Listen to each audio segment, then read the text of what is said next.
Welcome to our new event, Automobilia Collectors Expo, live from Monterey, California.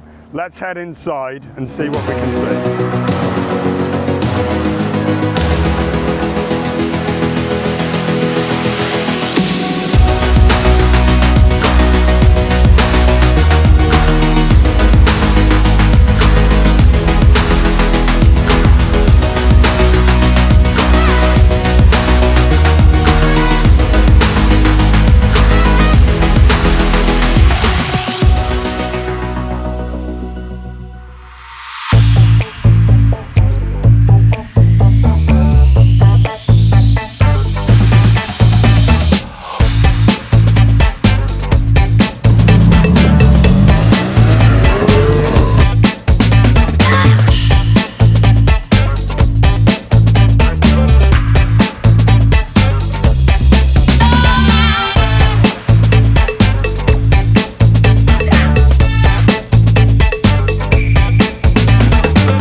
So welcome to the Hortons Books stand. I'm here again with my daughter Diana, who is a featured person in our videos. So we're going to just have a look around the stand, see what's new. So we'll start with the books that are on the front. This book was actually launched 2 days ago. So it's an additional Soundchick book by Peter Larson and Ben Erickson. This is on one particular chassis, so it's 110101, commissioned by the owner of the car. Comes in a nice slipcase, which is here. And yeah, we've sold some copies already. It's limited to 600 pieces, so don't hang around, because as happened with the first Soundchick book, it should sell out very quickly. We'll work our way down the table, and we have this new Ferrari book, which has been selling well. I think I may have mentioned this in the last video, which is Millanta on Ferrari, all photography by Millanta from 47 to 52. The first time this book has been shown in the US, and this is selling incredibly well. So well, I had to have the office send some more over. And in fact, this is the last copy we have for sale here. So people are really appreciating that. There's also another new Dalton Watson title, When Edge Had the Edge, by Gautam Sen. This is about similar cars to the Alfa Romeo Bertone on the front. And really nice book, produced as well as Dalton Watson produced their books, and that's selling well. We'll just move on to the other tables here. So as we spoke to Mariah Burl earlier on, this is On the Prowl. We'll have this in stock in the UK in a few weeks' time. So yeah, look out for that. That should sell very well at the Goodwood Revival. And also their other book, which is just here. If you can just hold that, Diana, which is against all the others, which, as I said before, covers the 1968 season for Porsche. And again, that'll be in stock in the UK in a couple of weeks. And then I'll show you some rarer pieces on the stand. We have literally just taken in this wonderful sign, which is from the LA Motor Show, and this was the original sign that was shown in front of the Lamborghini Miura when it was shown at the LA Motor Show. That's incredibly scarce, and we're thrilled to have that on the stand. I also just bought this Porsche 907 manual. That came from north of the border here, and I've been trying to buy this for some time, but finally managed to afford to buy it. It's the first time I've ever had a Porsche 907 manual, and I have some clients who are looking forward to buying that. In the other cabinet, we have a very rare Pebble Beach road race program from 1953. And can you just pass me those ones in the box there, please, Diana? I just bought from a local guy a complete run of Pebble Beach road race programs. So this is 1956, 1955, and now we start getting really rare. 1954, 53, which is in the cabinet, and 1952. So I was really pleased to get hold of those. You don't see those very often, especially not in that condition. And then on the back we have a good array of out-of-print books as usual. I just bought the most incredible book, which I will show everyone, which is under here. And I bought this as a signed copy of Mike Hawthorn Challenge Me the Race. So the seller knew what he had, but he honestly didn't really know what the book was. And in the front you have this label from Louise King. So King being the maiden name of Louise Colins before she married Peter. So at this point I thought, oh, this is a nice association. And then I opened the book, and if you look inside, I have to say this is probably the greatest signed book I've ever had. It says, "To mon ami mates, Louise and Peter, from Mike, 1st of the 5th, 1958. So signed from Mike Hawthorn to Louise and Peter Colins. In all the years I've been doing this, which is over 30, I have to say this is really the best signed book I've ever had. And actually we have already found a customer for that who was thrilled to be able to buy such a book. My father and I used to have an incredible library. If we still had the library, that wouldn't have been going anywhere. That would have been staying in the library. So what we're going to do now, because at this event we have two stands, over here we're going to head over to the poster stand and show you which posters we have for sale. So it's a real family affair here. My son Dexter is running the posters, and we'll run through those now. So Dexter, can you run us through what you have for sale here, and what have you been selling? Yes, so we have a lot of old magazines just about Le Mans and about various motoring sports events from the past. And then you've got some original Le Mans posters? Yeah, from 1991 to 2003. And you've sold quite a few of those, haven't you? Yeah, we've sold 1996 and 1991. And this is very nice. This is an early Monterey Historic Races poster from 1979, which you've also got the original T-shirt for as well, haven't you? Yeah, we do. Over here, and it's listed for $50. Yeah. And that's incredibly rare. I think I've only ever seen one of those, and that's it. We also have some motorcycle posters. So we have this rare Bimotor poster. And we have Iron Man one. Iron Man, yeah, this is wonderful with the Suzuki taking off. That's fantastic. And then we also have in stock, I bought a huge collection of Audi Sport posters. So these are all period pieces, as well as a Peugeot 205 Turbo 16 poster. Again, an original Peugeot piece. So they're very nice. And I'll be taking those out to Quail because there's a rally section at Quail. So of what we've got for sale here, I think that's about it. So let's head out and interview some people in the show. So I'm here with Anna Louise Felsted, who is our artist in residence for 2024 and just confirmed for 2025. Absolutely. How's it been for you? It's been really, really good. Lots of sales, lots of new leads. Some interviews which have been great for publicity, marketing, so yeah, it's been great.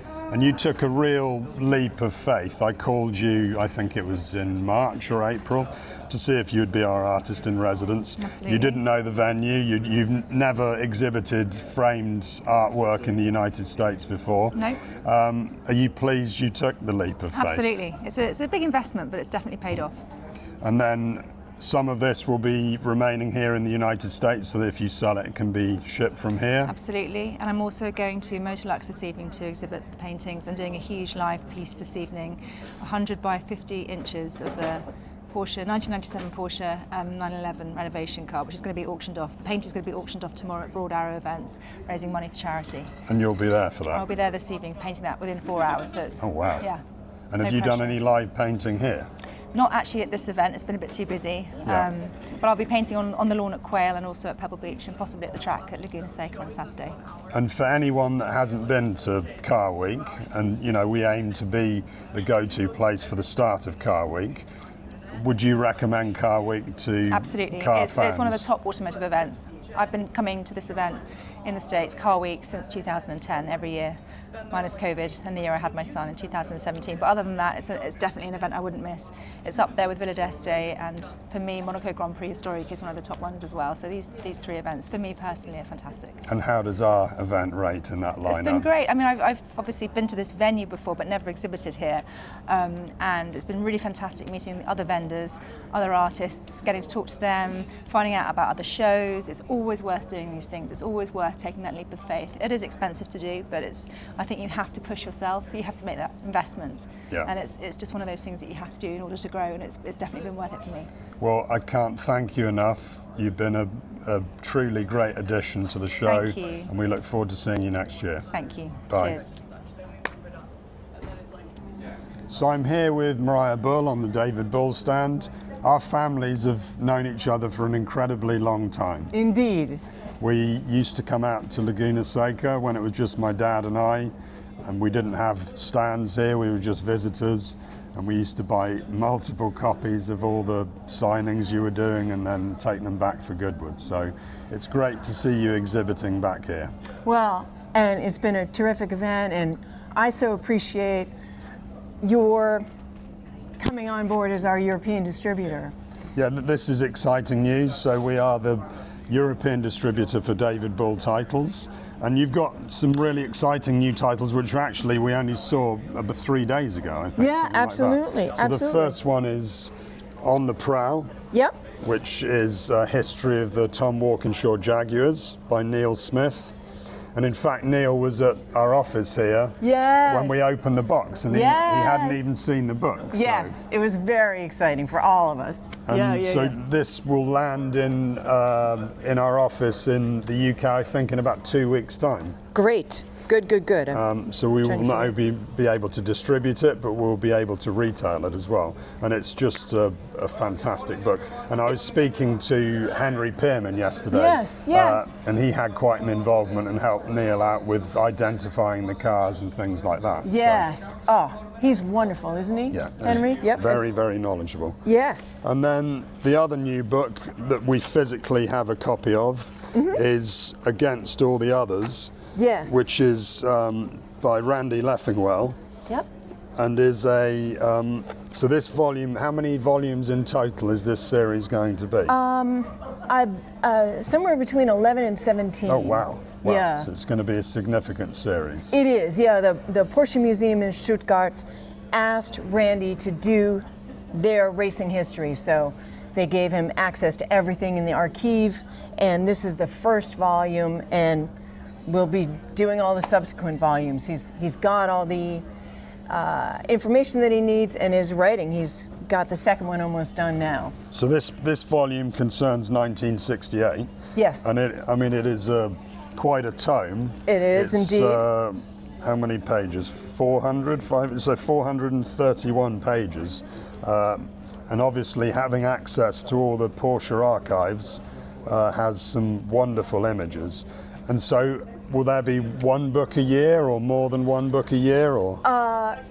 You mean that we're publishing? Correct. I would hope one book a year, yeah, or maybe more. We'll have to see. Yeah. Yeah. So I'll be an old man by the time all the volumes come out. No, he's quick. So. Oh, right, okay. Yeah. And then, so both these titles will physically be in the stock in the UK in about 2 weeks' time. And then we have another book that's forthcoming, which is Ferrari in America, which is a history of the NRT team. Of Mr. Ferrari getting together with Mr. Canetti, and how Ferraris came to North America, not just America, but North America. That was all due to Luigi Canetti and his relationship with Mr. Ferrari. And then how the North American racing team came to be, and it's fabulous. Michael Lynch wrote it, and it's as his wife Vicky said in the foreword, it's not about chassis numbers. It's really people's story, and he, as David, my brother, would have said, he writes like a house on fire. Yeah. And it is, the glamour of that era, kind of the golden age of motorsports and starlets. I mean, it's a great story. It's really a sit on your couch kind of story. So it's got history in a very readable fashion, and that's sort of why we wanted to do this kind of a format, so that it's less a coffee table book as it is being able to sit with it, on the couch and just curl up, tea, and have a read. So Sam Posey did the foreword for it, and Dr. Janos Schwimpfen helped us as well. Harry Hurst wrote a lot of it too, so that should be coming out in October and November of this year. And then, this is just a prototype.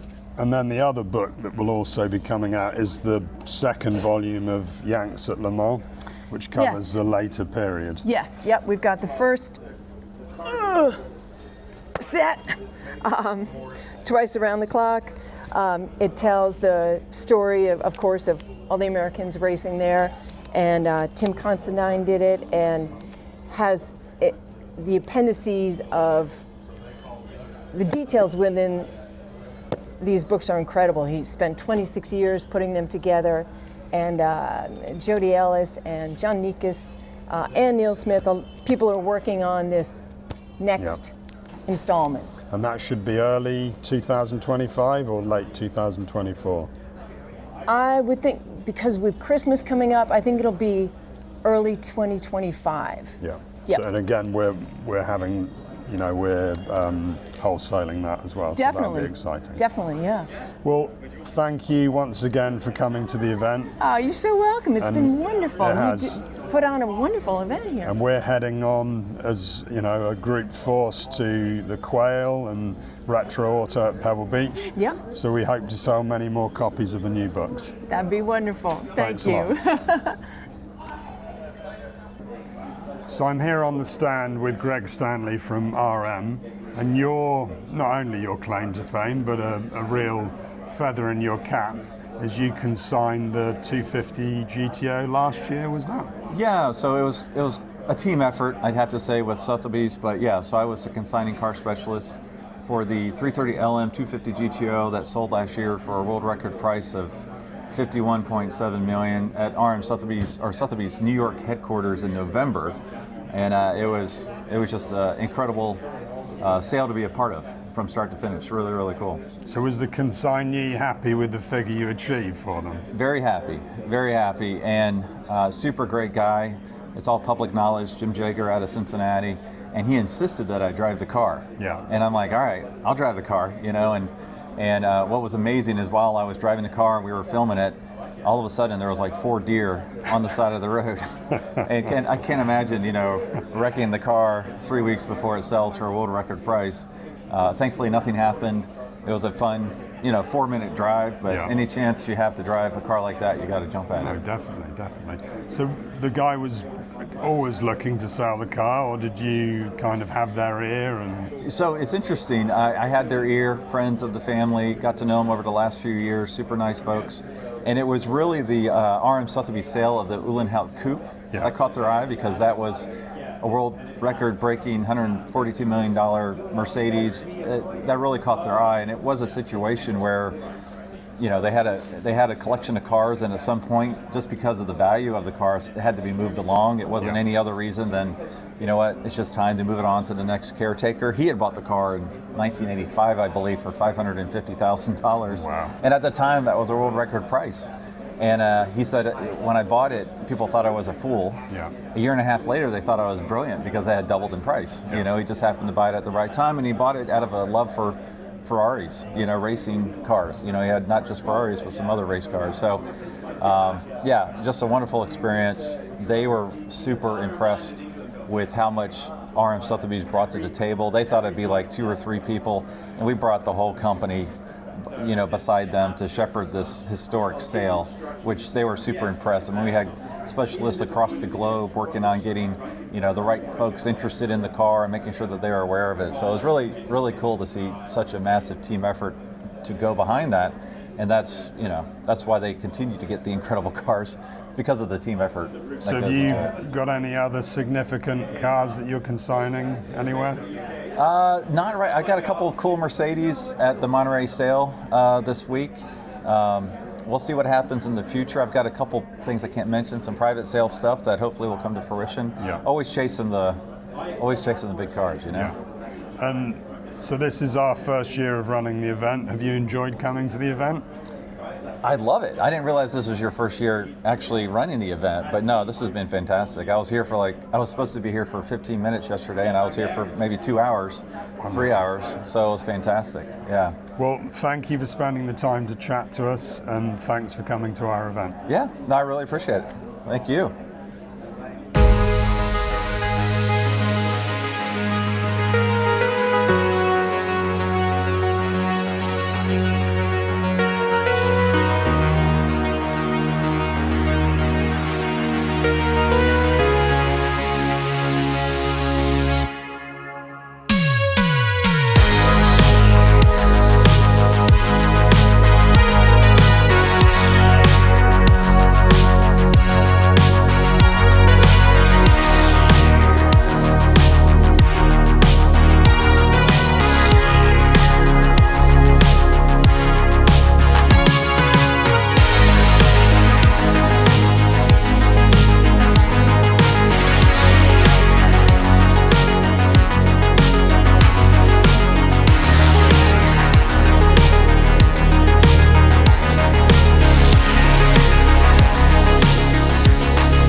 Oh, that's trick. That is so cool.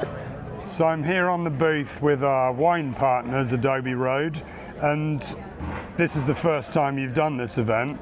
You're a winery that has close contact with motorsport. Can you summarize what has happened? Absolutely, would love to, and thank you for having us at your event. So our story before the winery really goes back to 1992 when our owner and proprietor Kevin Buckler started TRG, the Racers Group.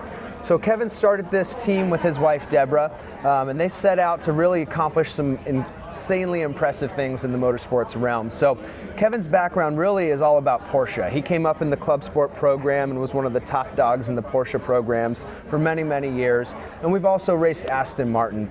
Some notable things to talk about with TRG is, we have 4 wins at the 24 Hours of Daytona under our belt. 2003, Kevin Buckler pulled off something insane and won the 2003 Daytona 24-hour race overall, beating the prototypes and the factory teams.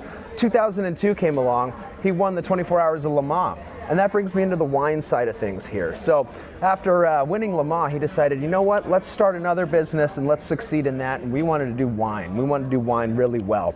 So here we are picking our first grapes off of Adobe Road in Petaluma in Sonoma County, making some Pinot Noir. Well, that went really well, and we decided, you know what, we have a race team, we have a winery, let's marry these two worlds together and do something different in the business. And so the racing series was born about 6 years ago, where we really focus on ultra premium red blends and now white blends. So all of these moments, or all of these wines, have touchback points to moments on the track.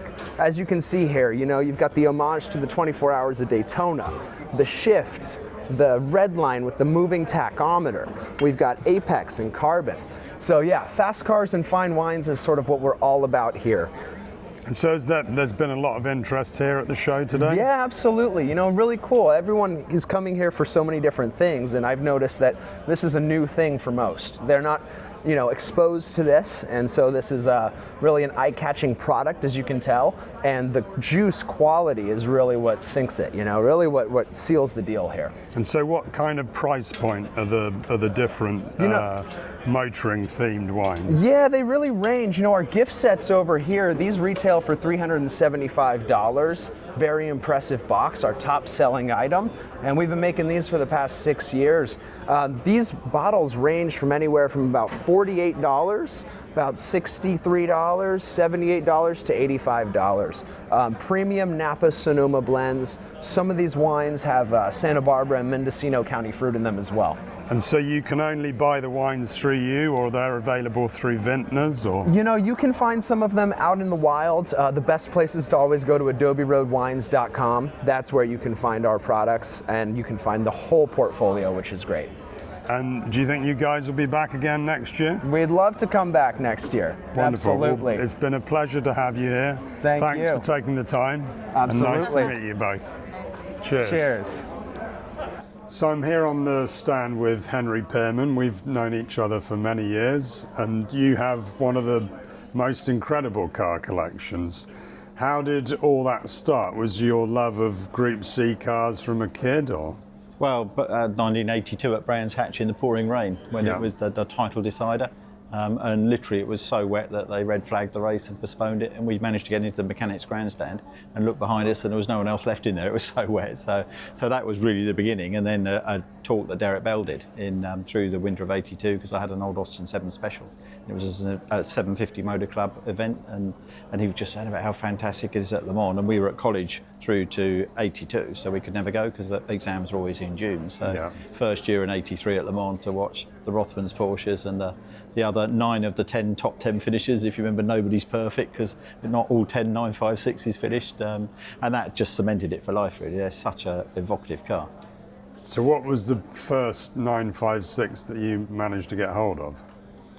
Funny enough, coming out here in 2002 and just chatting with good old Adrian Hamilton, and just said, anything around? He said, well, actually a friend of mine's got one of the John Fitzpatrick cars, the old J. David car. Well, I was at Brands in '83 when it won.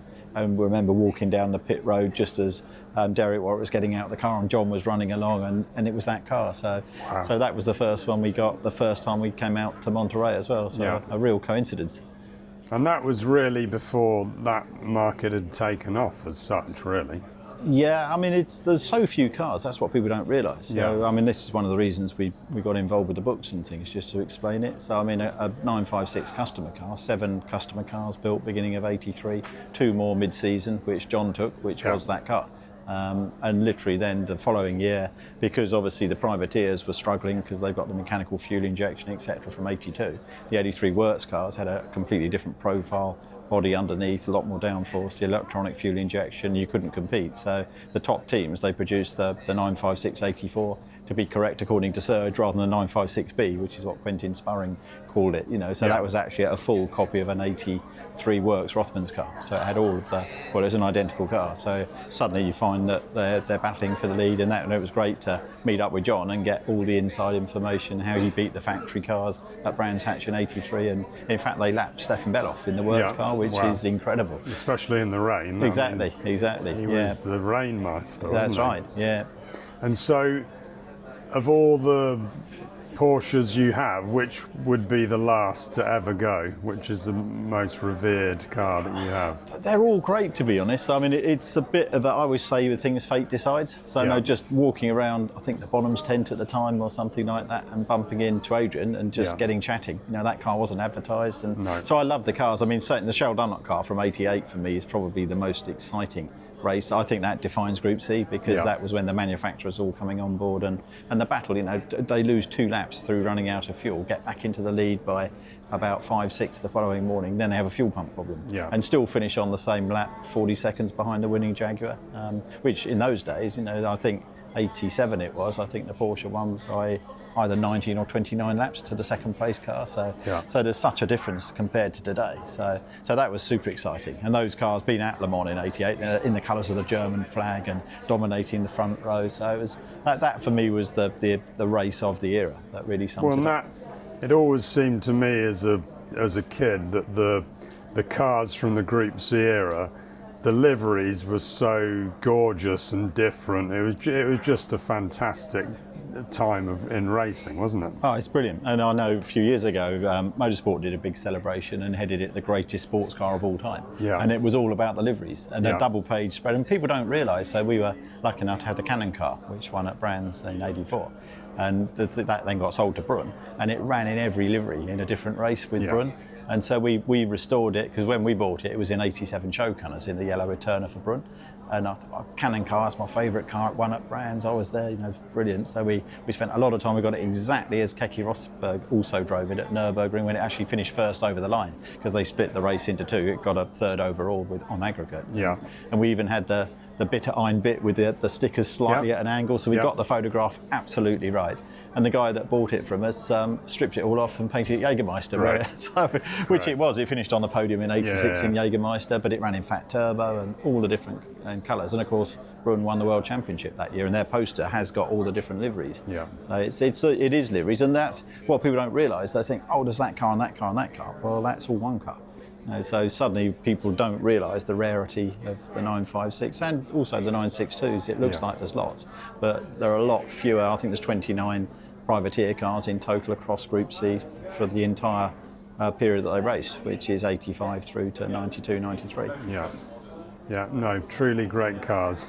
And your love of cars, you've always had a love of motoring books, which brought you on to another project that you were involved with Philip Porter producing the Ultimate series on the 956 and the 962 and the Fitzpatrick cars. Exactly, yeah. So I always wanted to tell the story, and with the Fitzpatrick, it came a little bit. I love getting history correct, and whatever it is what it is. So, you know, we don't hide behind history, but I love to find out the facts. And there was always a question in some of the books, because the trouble is someone writes a book and they don't have the information. So some of the books said, oh, the Brands Hatch winner's chassis 102, and it's no question it's 110. And they did all the secret tests in America. In fact, John's nephew is Carl Jennings, who then went on with Yost as well and is still around today.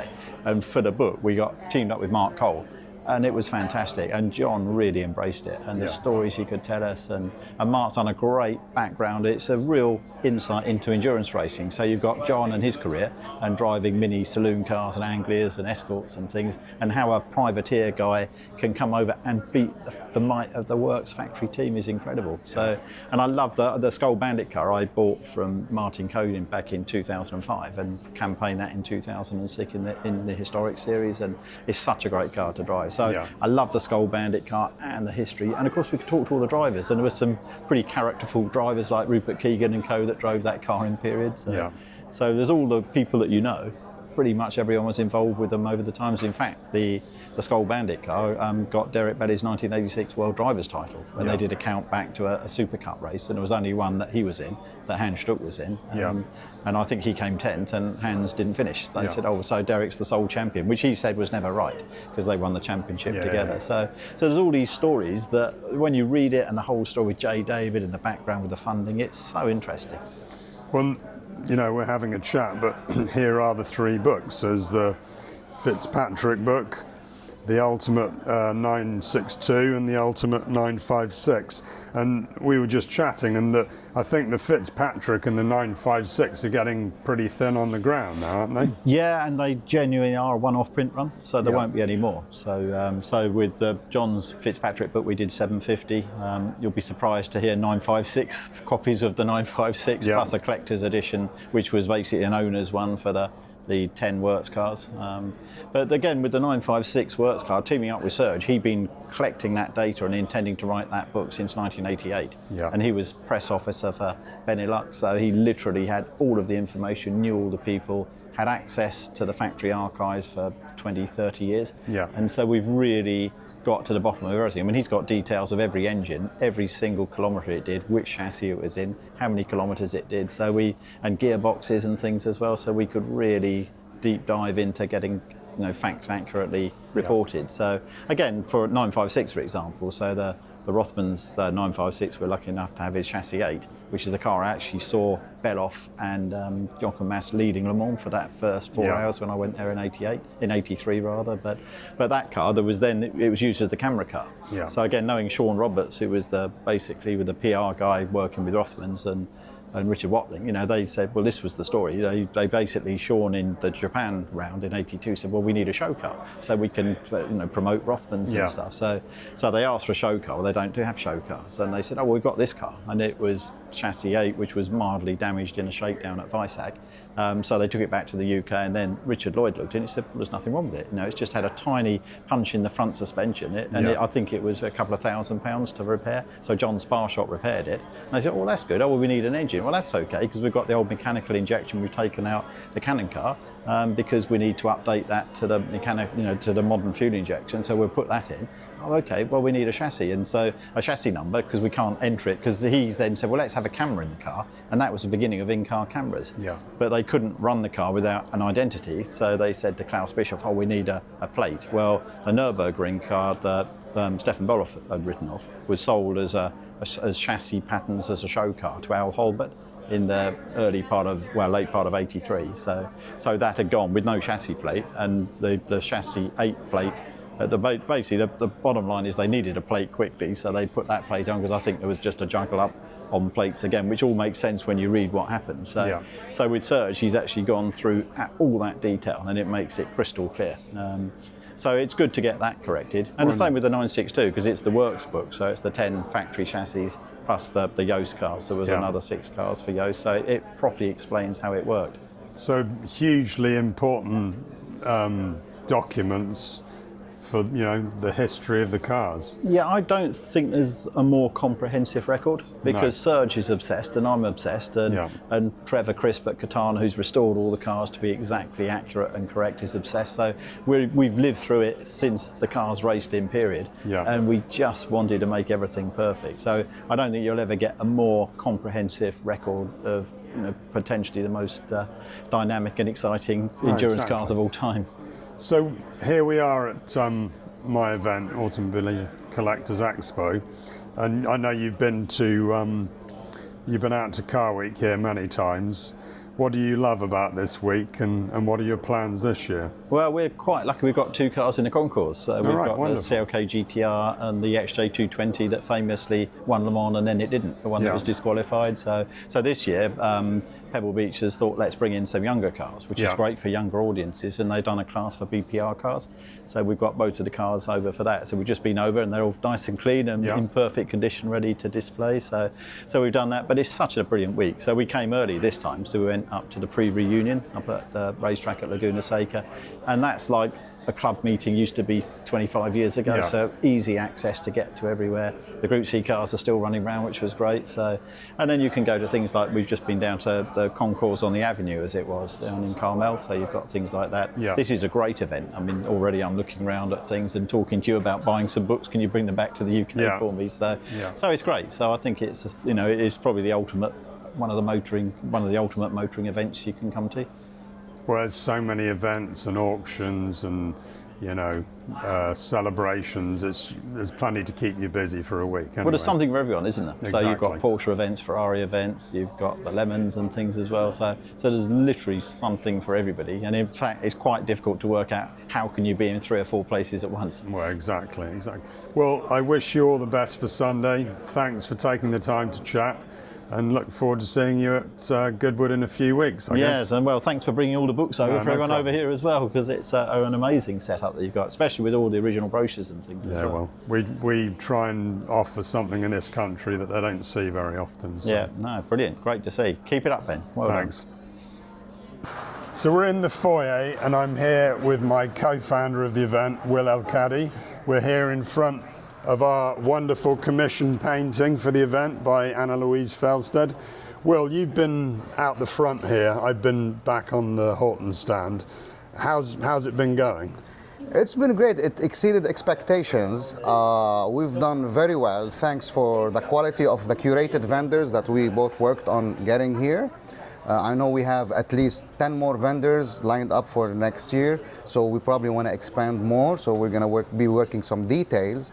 But I'll tell you something, on Monday we had about 1,000 people here, and we had a great rally coming in with 200 people, about 100 cars. We had a great DJ, we had a great experience. So not only the event has become a more refined format, we have the entertainment aspect of it, which has made a big difference in the experience. But we're very happy. There's a lot of people coming in. And one thing that I've seen a little bit different is we have younger folks coming in. Yeah, true. I've noticed that. So, and that's a very great thing, because, unfortunately, the collectors are, middle-aged, a little bit older, but now we're seeing at an younger and younger, and which is a great thing. And even vendors, we're seeing, a few of the younger folks. Yeah. So, and I'm sure. And how was the booth? I mean, I know you were very busy also with the Hortons Books. Yeah, it's been, Monday's normally a really busy day, and then Tuesday you have less people but more serious buyers. So it's a good contrast. This is the 3rd day, Wednesday, so we'll see how we go. But I think both of us are thrilled with how the first year's gone.